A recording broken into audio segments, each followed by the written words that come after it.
예수님의 주시는 그 기쁨, 그 평안의 은혜가 충만한 이 아침 되기를 주님의 이름으로 축복합니다. 아멘.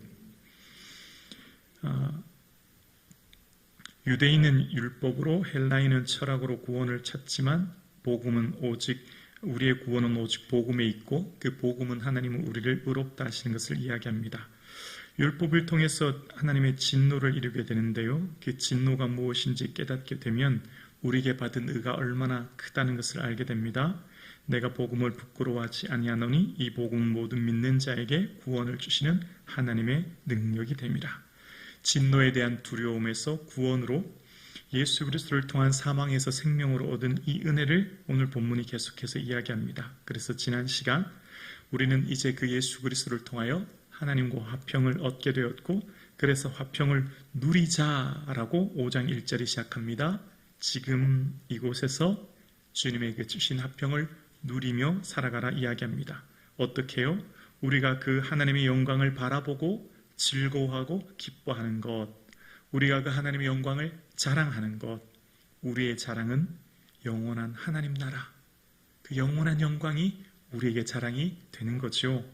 그래서 그 영원한 영광의 나라를 바라보고 걸어가는 우리의 삶에 주를 따라가는 이 길이 고난과 환난이 많으나 오히려 즐거워하는 이유는, 오히려 자랑하는 이유는 그 하나님 나라의 참된 영광이 될 것을 우리는 소망하며 믿기 때문입니다. 그래서 그것을 견디며 이길 수 있는 우리에게 하나님의 성령으로 말미암아 하나님의 사랑이 우리 마음에 부음받았다라고 이야기합니다. 하나님이 세상을 이처럼 사랑하셨지요. 어떻게 해요? 자기 아들을 내어주기까지. 너무 많이 들어서 좀 상투적이라 이게 좀 잘 와닿지 않아요. 이렇게 조금 더 한번 얘기하면 더 쉽게 와닿을 것 같아요. 이제 권사님들 자녀분들 결혼 많이 시키셨잖아요. 또 만약 예를 들어 우리가 결혼식을 앞두고 있다고 해볼까요? 결혼식을 마쳤는데 누군가, 보통 지인들은 축의금을 하는 거에 비해서 한 10배를 했다고 생각해 봅시다. 한 100배를 했다고 생각해 볼까요?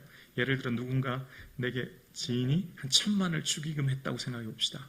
깜짝 놀라지 않겠습니까? 이게 무슨 일인가 생각되지 않겠습니까? 여러분, 돈이라고 하는 것에는 그 사람의 마음이 담겨 있잖아요. 이 사람이 얼마나 그를 생각하는지에 대한 마음 말입니다. 우리가, 하나님이 우리에게 어떤 것을 얼마만큼 사랑했느냐에 대한 사랑의 표현, 현대인들의 사랑의 표현은 이제 돈이 되는 경우가 많아요. 표현되는 게. 하나님 우리를 얼마나 사랑하느냐, 1억, 100억 이런 차원이 아니라 당신의 아들을 피 흘려 죽게 함으로 우리를 사랑했다. 그래서 하나님 이 표현을 어떻게 표현하죠? 하나님의 사랑이 우리에게 부음받았다, 쏟아부어졌다. 이처럼 사랑하신 그 사랑이 우리에게 있다. 이것을 생각하면 놀라운 은혜가 되는 거예요. 자, 이것을 생각하려면 하나님의 진노를 생각해야 더 큰 은혜가 되는데요. 하나님의 진노는 뭐예요? 영원한 저주, 사망이에요. 이 영원하다는 걸 기억해 보십시오. 우리가 한 10년쯤 죽음에 있는 게 아닙니다. 저주, 지옥의 고통 가운데 있는 게 아니에요. 한 100년쯤 아닙니다. 1000년, 더 크게 10,000년, 계속해서 한번 크기를 재보십시오. 10만 년, 100만 년, 영원이라니까요. 영원한 지옥에 있는 우리를 끝이 없어요. 이걸 잘 생각해 보셔야 됩니다. 하나님의 의가 왜 우리에게 영광이 되고 즐거움이 되고 자랑이 되죠? 그 진노의 앞에 선 자, 그 영원한 저주, 그 사망은요, 단순히 100년 정도가 아닙니다. 1000년, 10,000년 정도가 아니라는 거예요. 그 깊이가, 그 고통이 무한대라는 겁니다. 거기서 어떻게 해요? 건진받은 거예요. 그걸 생각할 때 우리에게 기쁨이 되는 거죠. 은혜가 되는 거예요. 지금은 사람들이 미처 몰라 우둔하여 깨닫지 못하지만 우리가 곧 하나님의 그 앞에 서게 될 때, 그 하나님 앞에 선 자들이 우리가 의롭다 하는 것이 얼마나 큰 은혜인지를 그때서야 어쩌면 우리가 더 확실하게 알게 될지 몰라요. 그때서야 비로소 이것이 얼마나 큰 선물이었구나 라고 하는 것을 비로소 우리가 감탄하게 될지 몰라요. 지금 살아가는 우리의 삶에 그래서 끊임없이 이 로마서를 통해 얘기합니다. 그래서 하나님의 사랑이 우리에게 부음받았으니 그 영광을 바라보고 즐거워한다, 기뻐한다. 그 은혜가 이 아침 있기를 주 이름으로 축원합니다. 그래서 우리가 아직 죄인 되었을 때에 그 예수님의 십자가의 피값의 대가로, 피 흘림의 대가로 우리가 의인이 되었고, 그 예수님께서 십자가 피 흘리심으로, 그래서 지난 시간 10절 한번 다시 한번 보면, 우리가 원수 되었을 때 그 아들의 죽으심으로 말미암아 하나님과 화목되었으니, 예수님이 죽으셔서 우리가 하나님과 화목되었대요. 두 번째는 화목되게 한 자로서도 그의 살아나심으로 말미암아 구원을 받은 것이니라. 예수님의 살아나심이 우리에게 구원이 돼요. 예수님의 부활하심이 우리가 구원이 되었다는 겁니다. 구원은 구출이라는 겁니다. 해를 받지 않게 하다, 이런 의미가 있는 겁니다. 지옥의 영원한 해에서 고통받는 것에서 우리가 건진받게 되었어요. 그래서 11절에 그뿐 아니라 이제 우리로 화목하게 하신 우리 주 예수 그리스도로 말미암아 하나님 안에서 또한 즐거워하느니라. 예수님 안에서 그 영광의 소망의 나라를 바라보면서 즐거워하는 이 아침 되기를 주 이름으로 축원합니다.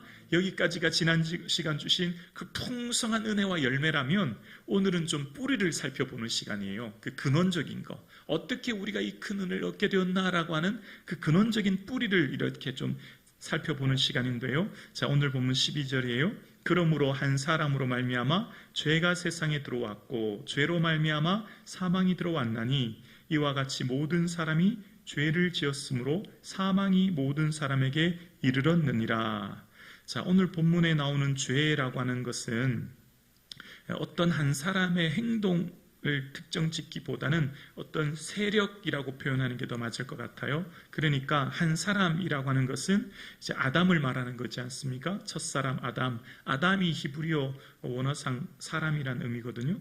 그 한 사람으로 말미암아 죄가 세상에 들어오게 되었습니다. 원래 이 세상 지으신 하나님의 세상은 선한 세상, 하나님이 지으신 그 에덴은 하나님의 온전한 통치와 다스림이 있는 세상이었지만, 그 한 사람으로 인하여 죄가 들어왔고, 그 죄로 말미암아 어떻게 되었다고요? 사망이 들어오게 되었다는 겁니다. 여기 사망은 영원한 사망을 얘기하는 거죠.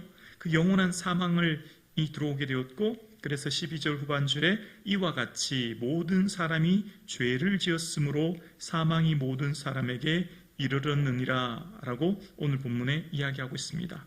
그래서 아담 때문에 모든 사람이 자동적으로 죽게 되었다라기보다는 모든 사람이 죄를 지어서 그 죄의 세력이 으로 인해 죽게 되었고, 아담으로 인해 죄의 세력이 이 세상에 끌고 들어오게 되었고, 그래서 죄 짓는 사람은 모두가 다 죽게 되는 그런 고통을 겪게 되었음을 이야기하는 거죠. 그래서 13절과 14절에 죄가 율법이 있기 전에도 세상에 있었으나 율법이 없었을 때는 죄를 죄로 여기지 아니하였느니라. 그러니까 이 세상에 많은 사람들이 죄를 지었는데요. 죄라고 하는 것을 언제 알게 되었냐면, 모세를 통해서 율법을 주었을 때야 비로소 이것이 죄인구나 라고 하는 것을 깨달았다는 겁니다.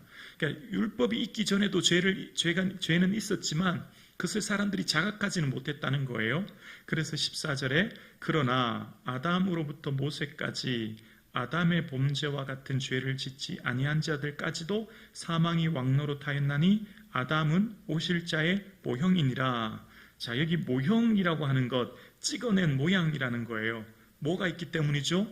원형이 있기 때문에 모형이 있는 거죠.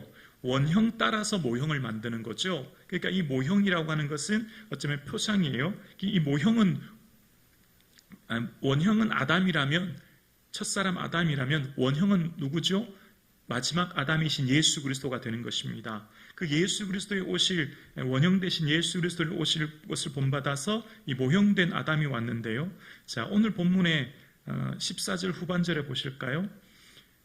사망이 왕노릇하였나니 아담은 오실 자의 모형이니라. 아담을 통해서 사망이 이 세상을 다스리고 통치하게 되는 세상이 되었어요. 그래서 이 세상의 그 사망으로 말미암아 모든 사람이 사망의 권세를 잡은 사단에 의해서 고통스러워하면서 이 세상의 모든 사람이 고통의 삶을 살고 있는 거예요. 자, 그런데 여러분 17절을 한번 넘겨보실래요? 17절을 보실래요?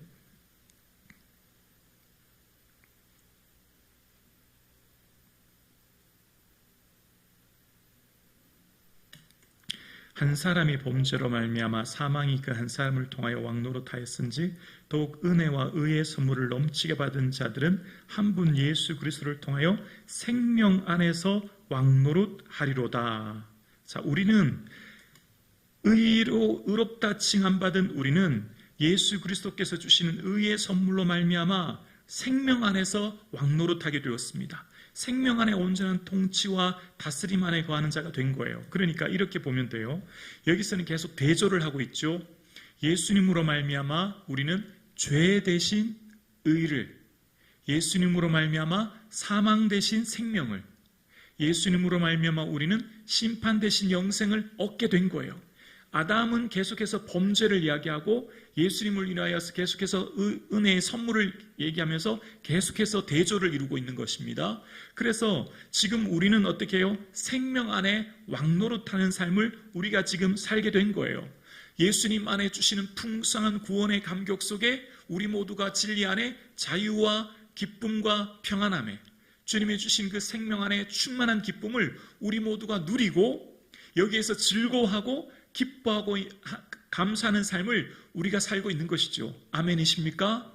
우리는 더 이상 사망으로 말미암는 그 죄의 지배와 두려움과 근심과 고통에 짓누리는 그 죄의 지배 속에 사는 인생이 아니라 예수님으로 주시는 풍성한 생명으로 말미암는 그 영생으로부터 주시는 기쁨과 감사와 평안 속에서 그 풍성한 은혜를 우리가 지금 이곳에서 누리면서 사는 거예요. 그래서 18절에 그런즉 한 범죄로 많은 사람이 정죄에 이른 것 같이 한 의로운 행위로 말미암아 많은 사람이 의롭다 하심을 받아 생명에 이르렀느니라. 아멘. 여러분, 이렇게 생각해 보면 좋을 것 같아요. 이게 그냥 제가 한번 예를 들어서 생각해 볼게요. 어떤 아버지의 아들이 사업을 하다가 부도가 났다고 생각해 볼게요. 그래서 한 10억쯤 넘는 빚을 졌는데 이 사채업자에게 돈을 빌려서 사채업자에게 도망을 다니기 시작합니다. 갚을 능력이 없으니까.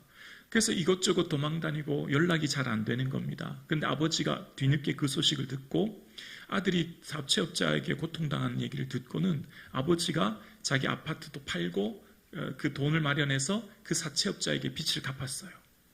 그리고 빚을 갚았는데 아들에게 연락할 방법이 없는 겁니다. 아들이 만약 이 사실을 알았다면 나 이제 우리 아버지가 내 빚 갚아줬네 라고 어떻게 누릴까요? 자유와 기쁨과 평안함으로 나 이제 더 이상 사채업자에게 도망다닐 필요가 없는데 라고 하는 기쁨을 누리겠죠. 그런데 만약 그 사실을 모른다면 여전히 두려움 속에 사채업자를 쫓김을 인해서 두려워 도망을 다니겠지요. 자, 이것이 왜 우리에게 중요할까요? 우리에게는 예수 그리스도의 십자가 피 흘리심으로 그 죄와 저주와 사망, 영원한 지옥의 고통에서 건진받아서 생명과 영생과 자유와 기쁨을 우리에게 주신 거예요. 이것을 믿는 자에게는 우리에게 주신 충만한 은혜를 지금 이곳에서 누리게 될 줄로 믿습니다. 이 사실을 믿을 때 우리의 삶은 지금 이곳에서 그 하나님 나라의 영광을 바라보면서 주님의 주신 그 자유와 기쁨 속에 오늘 이 하루를 살게 될 줄로 믿습니다. 그래서 이 기쁨을 우리는 지금 이곳에서 누리게 되는 것입니다. 그래서 오늘 본문에 우리 20절과 21절을 함께 볼까요? 죽음에서 생명으로 얻은 은혜를 봅니다. 율법이 들어온 곳은 범죄를 더하게 하려 함이라. 그러나 죄가 더한 곳에 은혜가 더욱 넘쳤나니 이는 죄가 사망 안에서 왕노릇한 것 같이 은혜도 또한 의로 말미암아 왕노릇하여 우리 주 예수 그리스도로 말미암아 영생에 이르게 하려 함이라. 아멘. 죄로 인해서 사망이 지배하고 다스리는 사망의 세력을 잡은 자 마귀에게 지배를 당하여서 이 세상의 두려움과 근심 속에 사는 인생들이 아니라 우리는 예수 그리스도로 말미암아 은혜로 의롭다함을 받아서 우리는 이제 예수 그리스도의 그 의의 다스림, 그 통치, 그 인도하심 따라 살아가는 왕노릇하는 자가 되었습니다. 노릇하다라고 하는 이 접두사 뒤에는 어떤 역할을 하다라는 것인데요. 이 바실리오라고 하는 것은 왕으로 다스리다는 의미가 있어요. 예수님께서 온전히 우리를 다스리시고 통치하여 내 안에 주님이 함께 계심으로 인해 우리는 더 이상 죄의 지배, 죄의 다스림에서 자유함을 얻어서 생명해 주시는 풍성한 은혜를 누리게 된 거예요. 자, 그러면 이제 우리의 삶이 어떻게 될까요? 히브리서 11장 25절 보면 모세에 대해서 이렇게 얘기합니다. 도리어 하나님의 백성과 함께 고난받기를 잠시 죄악의 낙을 누리는 것보다 더 좋아하고, 자, 모세가 바로의 왕자로 이 특권을 거절하고 하나님의 백성과 함께 그 광야로 출발한 이유, 그 고난을 선택한 이유는 죄악이 주는 쾌락, 죄악이 주는 즐거움, 죄악이 주는 그 기쁨, 그 다스림, 그 지배를 보다 하나님의 백성과 함께 누리는 이 고난이 더 기뻤다라고 이야기하는 겁니다. 이게 왕노릇이라는 겁니다. 주님의 온전한 통치와 다스림 안에 있는 자, 예수 그리스도의 온전한 통치와 다스림 안에 있는 자는 주님 안에 주시는 충만한 기쁨이, 그 기쁨이 어떤 것과도 비교할 수 없어서 이 세상의 주를 따라가는 길이 고난이요, 환난이요, 어려움이지만 이것이 세상이 주는 쾌락, 즐거움, 죄악으로부터 주시는 그 기쁨보다 훨씬 더 크고 더 놀랍고 더 기쁘기에, 그래서 더 좋아서 이 길을 가는 것, 이게 바로 성도의 삶이에요. 우리에게 뭐가 있기 때문이죠? 우리에게 주시는 하나님의 사랑이 부음받아서 그 충만한 기쁨 안에 살아가기 때문이에요. 그래서 이 세상을 살아갔던 모든 믿음의 선배들은 이 기쁨 안에 주님을 따라가는 이 길이 환난이요 고난의 삶을 있었지만 세상이 주는 기쁨, 세상이 주는 즐거움보다 이것이 훨씬 더 크고 좋고 기뻤기에 이 길을 간 것입니다. 오늘 우리가 이 새벽 예배 드리는 이유, 오늘 우리가 이 주님 전에 나와 예배하는 삶의 이유도 그 주님 주시는 기쁨, 그 주시는 영광 속에 오늘 우리가 이 예배를 드리고 있는 것이죠. 그래서 우리에게 주실 그 충만한 은혜를 지금 이곳에서 누리는 것입니다.